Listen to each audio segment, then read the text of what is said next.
செட்டோடு வந்துருக்கு. ஆக்சுவலாக இது பேட்ரி செக் பண்ணாங்க, பார்ப்போம். இது ஓகே, இதில் ஃபிட் பண்ணுறது ரெண்டுத்தையும்.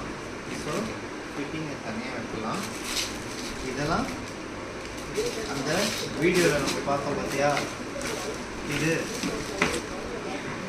இதில் வச்சு இது எல்லாத்தையும் யூஸ் பண்ணுறதுக்காக இதை கொடுத்துருக்காங்க, அதுக்காக இது.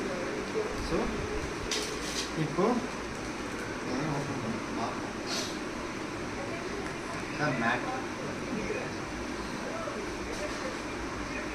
Water proof mat. என்ன தான் தண்ணி பட்டாலும் சுச்சு பட்டாலும் அவ்வளோ சீக்கிரம் ஈரம் பண்ணுறது. ஓகே.